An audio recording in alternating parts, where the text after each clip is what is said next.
तुर्की के एक सुनसान और घने जंगल के बीचों बीच, जहां कोई आता जाता नहीं था, एक खूबसूरत और जवान लड़की अकेली एक पेड़ के नीचे रहती थी।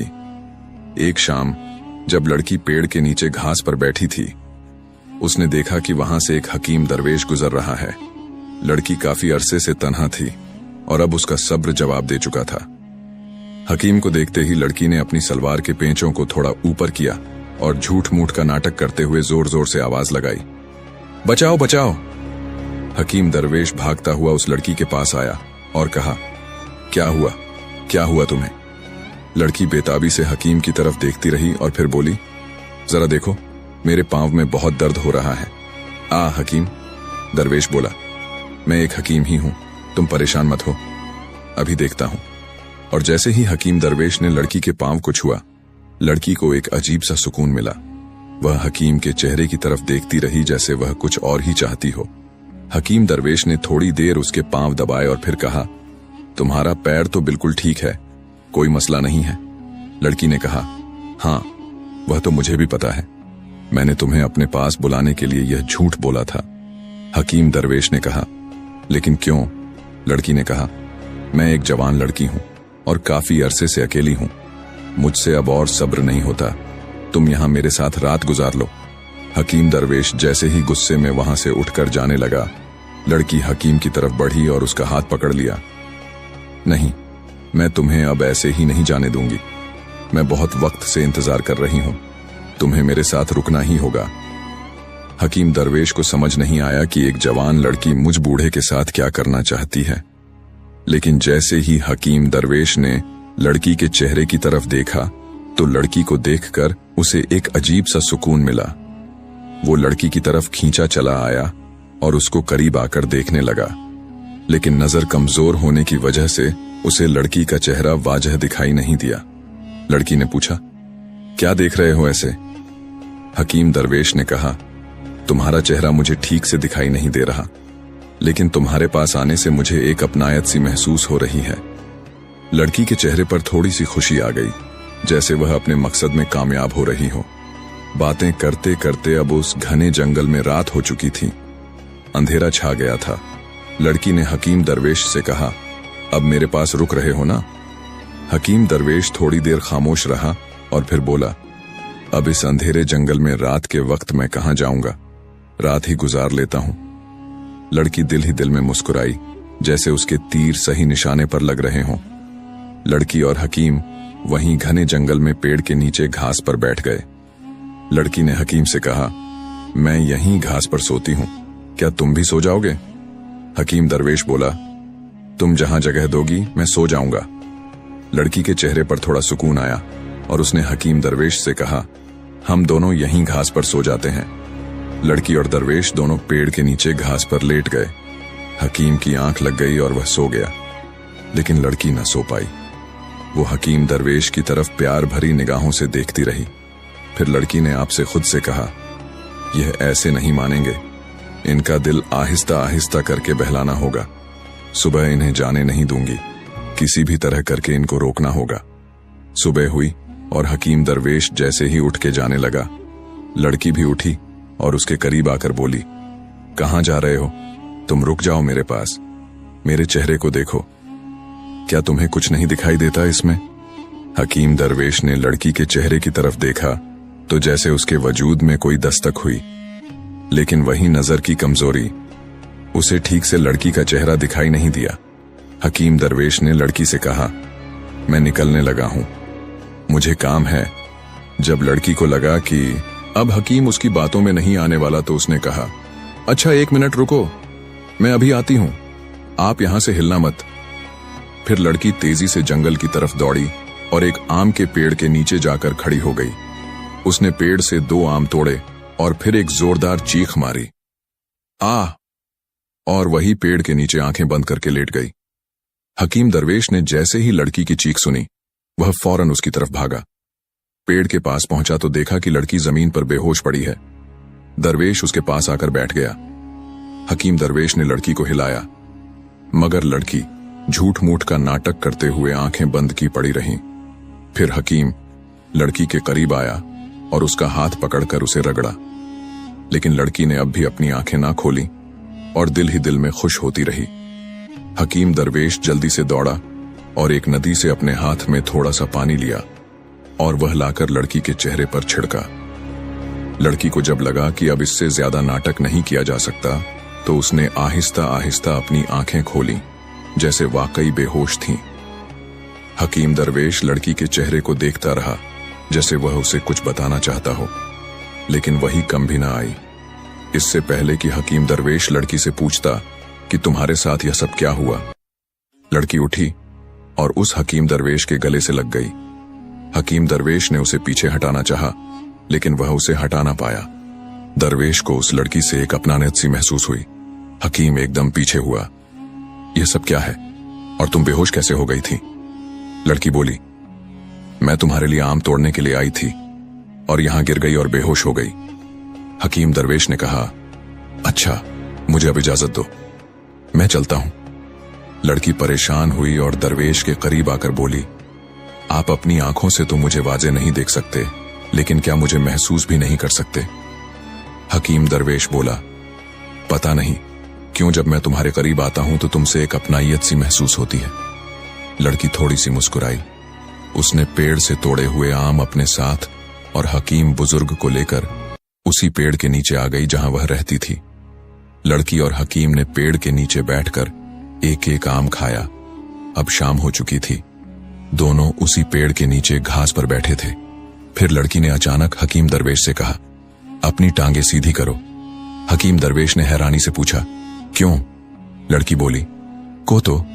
हकीम दरवेश ने अपनी टांगे सीधी की। फिर लड़की उसके पांव दबाने लगी। हकीम दरवेश बोला, यह क्या कर रही हो? लड़की बोली, तुम थक गएंगे इसलिए तुम्हारे पांव दबा रही हूं। फिर लड़की अचानक उठी और भागती हुई नदी पर गई। उसने एक मिट्टी के गिलास में पानी भरा और वापस आकर हकीम दरवेश के बहुत करीब आकर उसके हाथों में वह पानी थमा दिया। हकीम दरवेश ने पानी पिया और पानी पीते ही उसे नींद आई और वह सो गया। रात हो गई थी। लड़की उसके पास बैठी उसे देख रही थी। फिर लड़की उसके करीब आई और उसके माथे पर प्यार किया और उसका सर दबाने लगी। अचानक हकीम की आंख खुली तो लड़की उठी और घास पर लेटकर सो गई। सुबह हुई तो हकीम दरवेश लड़की के पास आया और बोला, तुम्हारे पास से जाने का दिल तो नहीं करता? तुम बहुत अच्छी हो, तुमने मेरी बहुत खिदमत की है, लेकिन अब मुझे जाना होगा। लड़की बोली, क्या अब तुम मुझे अकेले करके चले जाओगे? हकीम दरवेश बोला, आखिर जाना ही तो है, आज नहीं तो कल। लड़की हकीम दरवेश के करीब आई और उसकी आंखों में देखती हुई बोली, आज तुम मेरे साथ और रह लो, मुझसे अब और सब्र नहीं होता, मैं तुम्हारे साथ वक्त गुजारना चाहती हूं। हकीम ने कहा, क्या मतलब है तुम्हारा? लड़की ने अचानक हकीम दरवेश का हाथ पकड़ लिया और उसे अपने साथ लेकर एक घने जंगल की तरफ ले जाने लगी। चलते चलते हकीम दरवेश ने कहा, यहां झाड़ियां और दरख्तों के पीछे कहां ले जा रही हो? लड़की बोली, आपने मतलब जानना है ना कि मैं क्या चाहती हूं? मैं वह सब आपको पहले ही बता देती, लेकिन मैं बहुत डरी हुई हूं। मुझ में हिम्मत नहीं हो रही आपको सच बताने की, लेकिन मुझसे अब और इंतजार नहीं होता। हकीम दरवेश हैरत से उसकी बातें सुनता रहा। लड़की उसे घने जंगल में दरख्तों और झाड़ियों के बीच से गुजारती हुई ऐसी सुनसान जगह पर ले गई जहां सिर्फ दरख्त ही दरख्त थे। हकीम दरवेश चुपचाप यह तमाम मंजर देखता रहा। लड़की ने फिर दूर एक कपड़े से बनी झोपड़ी की तरफ इशारा किया और फिर हकीम से कहा, आंखों मेरे साथ इस झोपड़ी में जाना होगा। हकीम दरवेश ने जब झोपड़ी की तरफ देखा तो उसे ऐसा महसूस हुआ जैसे वह पहले कभी इस झोपड़ी में आया हुआ है, लेकिन वह खामोश रहा।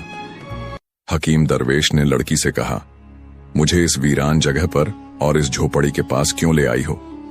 लड़की बोली, अब वह वक्त आ गया है जिसके लिए मैंने आपको यहां पर रोका।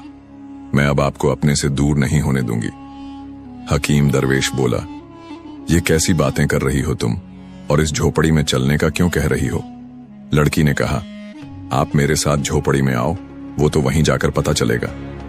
हकीम दरवेश ने जब लड़की की यह बातें सुनी और जब उसने उस झोपड़ी को देखा जिसमें वह पहले भी आया था, तो हकीम दरवेश के दिल में एक हलचल सी हुई और हकीम दरवेश गुस्से से वहां से वापस हो लिया। लड़की भी उसके पीछे दौड़ती हुई आई और पीछे से आवाज दी, मुझे मालूम है कि आप इस जगह को जानते हो, और आप जिस लड़की को लेकर यहाँ आए थे, मैं उसे भी जानती हूँ। दरवेश ये सुनकर एकदम दंग रह गया और वहीं एक जगह पर ठहर गया और लड़की की तरफ देखते हुए बोला, तुम्हें किसने कहा कि मैं यहाँ पर आया था? लेकिन उसके यह अल्फाज उसका साथ नहीं दे रहे थे।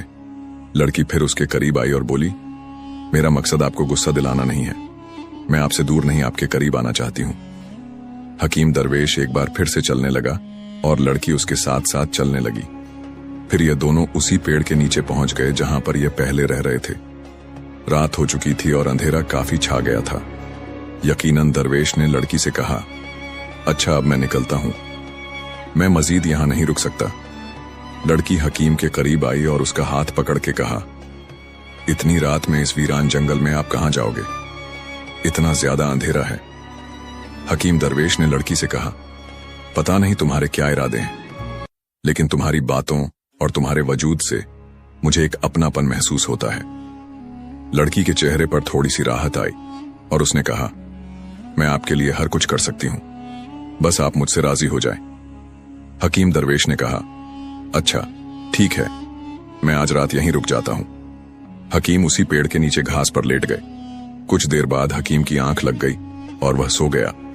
लड़की एक बार उठी और दरवेश के चेहरे को देखा, जैसे उसे सुकून मिल गया हो, और फिर से लेट कर सो गई। सुबह हुई और हकीम दरवेश अभी सोया हुआ था। लड़की दबे पांव उठी और आहिस्ता आहिस्ता करके अचानक नदी में उतर गई और फिर जोर जोर से चिल्लाने लगी, कोई है, कोई है। वहां हकीम दरवेश की आंख खुली। जब उसने देखा कि उसके साथ लड़की लेटी नहीं है और दूर से पुकारने की आवाज आ रही है, तो वह फौरन नदी की तरफ दौड़ा। दरवेश वहां पहुंचा तो देखा कि लड़की नदी में है और उसका पूरा जिस्म पानी में भीगा हुआ है। दरवेश ने लड़की से कहा, तुम वहां क्या कर रही हो? लड़की बोली, मैं पानी भरने आई थी, पांव स्लिप हो गया, मुझे बाहर निकालो। दरवेश ने उसे अपना एक हाथ दिया और जोर से अपनी तरफ खींचा। लड़की नदी से बाहर आ गई। हकीम दरवेश ने लड़की की तरफ देखा जो पूरी तरह पानी से भीगी हुई थी। हकीम दरवेश बोला, अच्छा अब मैं चलता हूं, तुम अपना ख्याल रखना, अब मैं मजीद कोई बहाना नहीं सुनने वाला। लड़की हकीम दरवेश के करीब आई और बोली, क्या आप मुझे अभी तक गैर समझते हैं? काश आपकी नजर ठीक होती और आप मुझे सही तरह से देख सकते, तो आप हरगिज मुझे छोड़ के ना जाते। हकीम दरवेश को उसकी बातों से वही अपना सा एहसास हुआ और वह वहां से जाकर उसी पेड़ के नीचे जाकर बैठ गया। लड़की उसके पास आई और बोली, आप मेरे साथ झोपड़ी के अंदर क्यों नहीं गए थे? इतनी मुश्किल से मैं आपको वहां तक लेकर गई थी, आपने मेरे सारे किए कराए पर पानी फेर दिया। चलो आज हम वहां चलते हैं, मैं आपके बगैर अब नहीं रह सकती। हकीम दरवेश अब लड़की की बातें सुनता रहा और कुछ न बोला। रात हुई और हकीम दरवेश उसी पेड़ के नीचे घास पर लेटा और सो गया। लड़की भी वहीं लेटी थी, लेकिन उसकी आंखें खुली रहीं और लड़की लेटे हुए आपसे बातें करने लगी। अब उन्हें मजीद यहां रोकना मुश्किल है, इनका दिल अब थोड़ा नरम लग रहा है। अब जो मैं चाहती हूं उन्हें साफ साफ बता दूं, ये ना हो कि मैं डर ही डर में रह जाऊं और ये मुझे छोड़कर चले जाएं।